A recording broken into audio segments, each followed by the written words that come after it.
Hello, my dear gardening friends. Weather is fairly okay today, and we're going to go around the garden in the winter, in January, and look around how my roses are living through winter. And I will give you a little unofficial tour of my garden in the winter time. We are going to be doing the tour of the back of my garden, and here we have the first rose is my generous gardener, which I have for many years here growing on this arch. And I must say that for the first year I realized that this arch is getting too small for this fairly vigorous disease-resistant climber, and I'm going to show you what I'm going to do with this climber this year. So let's go around on another side and I will show you what's going on. Here we have a generous gardener growing through the winter, no problems. As you can see, I didn't do any winter protection. Actually, this climber is hardy to zone 4, I believe. So since I'm living in zone 6, 7, absolutely no need for winter protection. But if you look closely at the stems, I can see clearly that 2 or 3 older stems needs to be taken out. I say this one and this one. You see how dark for the beginner rosarian? This is a really old stem. And when you follow it all the way up, you can see that it's almost dead on the top. The same with another stem. But when you look further on, you see how I'm training those branches, side branches on the side. One went this way, and because it's a climber, it's a climber which doesn't bloom only once a year. It's blooming through the year, through the growing season. It has long stems which are being created for the first year, and then second year there would be all sorts of stems coming on top of this major stem, and they will create flowers for me. So my generous gardener is slow to lose leaves, as you can see, and I'm okay with it. A lot of rosarians do take their leaves off, but I do major cleaning during the spring trimming, and looks like my roses are okay with that. The same happened here on this side. You see how this new stem, fresh, beautiful new stem, just fell on my azalea, and I kept it that way. So probably what I will do, I will just do some sort of a support for this stem and also create an arch. So there would be 3 different arches, major one in the middle, this one here, and then on the other side there will be also some sort of an arch with more magnificent flowers blooming.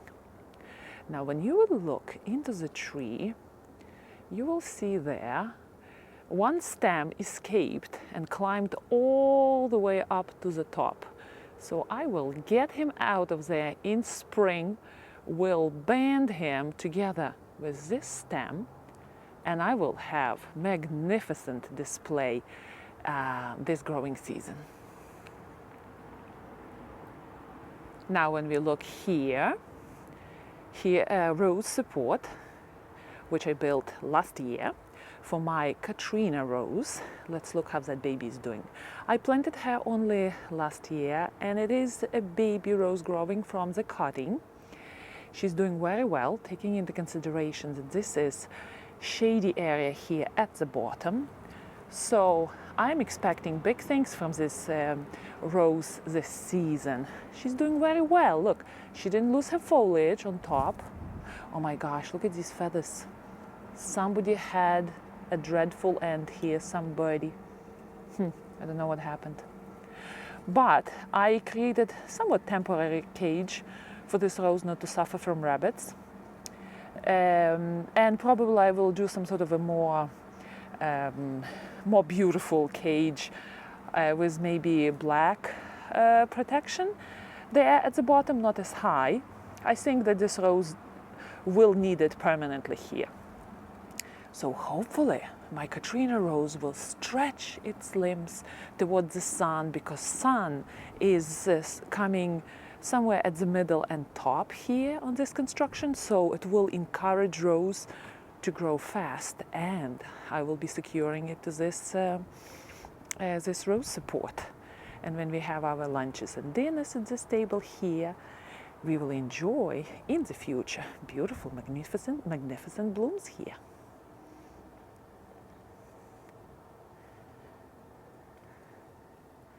Now let's go and look at my Lady of Shallot. Well, there is interesting development is happening here with Lady of Shallot. I planted many years ago. I planted this rose as own root. I planted 2 roses here. I planted them 18 inches apart. And after so many years, 2 Lady of Shallots coexisted so well together. But this year, actually last year, for the first time, I started noticing that the rose to the left is taking over, and the rose to the right is slowly declining. I know the reason. Rose to the left gets more sun, because the house shade gets quicker to the rose on the right. And that difference in, I would say, half an hour makes a whole of a difference for these 2 roses. So I don't know what to do. So my question to you is, to fellow rosarians, would you cut away some stems from the healthy rose to give some room to the weakened rose? I don't know if that would be a good approach. So let me know, what would you do in this situation? Of course, I can see that the healthy rose created so much more of new stems last year, and the weaker rose has weaker stems. I'm sure it is suffering from root competition. So maybe, you know what, I question now, maybe 18 inches apart, as David Austin recommends to plant roses for hedges, is maybe too close. But for many years, for 10 years, these roses were growing side by side, enjoying this space here, and I am enjoying this rose immensely in this spot. All right, let's go to another corner of my garden, and let's look at 2 other roses, how they are doing. The one is Olivia Austin. I am so happy with that rose. Here it is. Olivia Austin, this is her first year in the garden. She is keeping her leaves stubbornly. Some of them fell off. I'm going to clean it around here. But even probably 3-4 weeks ago, there are 2 Olivia Austins here. They were keeping all their leaves, and look, they are very healthy. Olivia Austin really surprised me by its health. Some leaves, I see some leaves I need to collect. So this is going to be her 2nd year here, and I think she will do magnificently well here. It's a well-protected space for her, and she has beautiful sun here. Now, on another side of my funny-looking arch, we have Vanessa Bell rose. Vanessa Bell is a gentle rose. Look at her. She has also a sheltered area here. She was trying hard to create last roses for the season, and they kind of got stuck here. So all this old stuff will be cut off during the spring trimming, which for me is somewhere at the end of March, beginning of April, depending on the season. We will see. I'm somewhat jealous of people who live in zone 8, borderline 7, because soon they're going to be looking at their garden, starting trimming and cleaning, doing all sorts of things in the garden. But for us, January is long, February is cold, even colder than January usually here in New England, and I garden in coastal Connecticut. And then March is so dreary long because nature is not moving. Everything is patiently waiting for spring to come. And then finally in April, activity is beginning. Oh well, what can you do? Oh, look at the birdies trying to drink.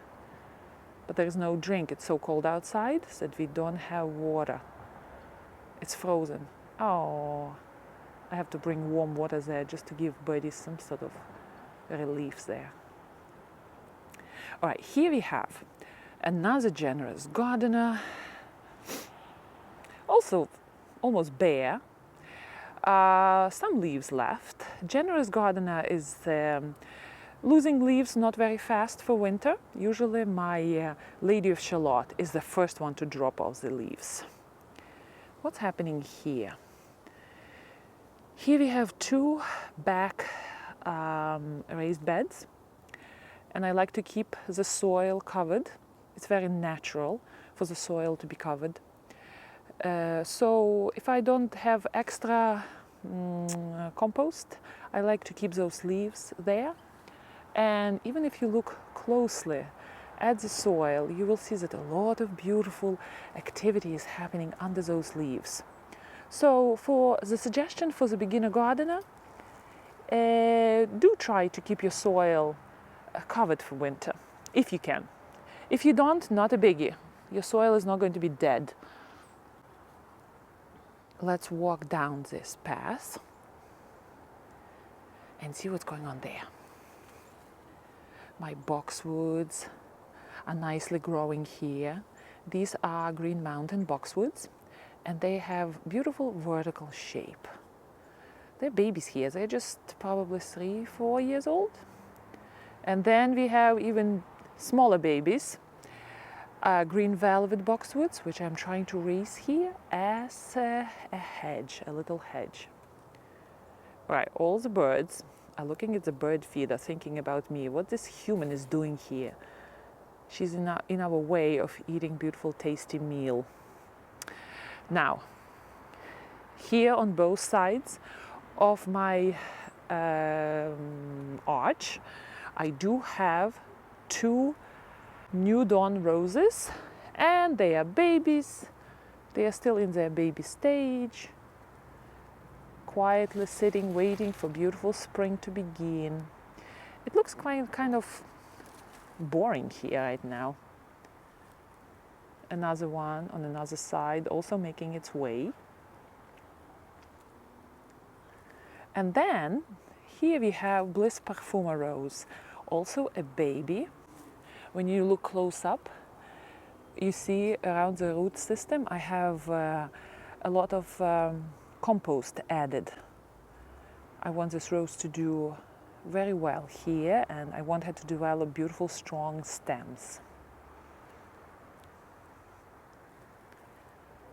I don't know about you, but the way I fight my spring fever at this time, I start cleaning my garden, but not to the point that I open my sensitive perennials, plants and shrubs. I just clean around the stones and pathways, and I pay attention to my indoor plants. This way there is a little bit of gardening in my system, so I don't feel missing gardening so much at this time. My winter wreath, I will keep it all the way till spring, because it's a beautiful thing to look at here on my wattle fence. Wattle fence stood through the winter.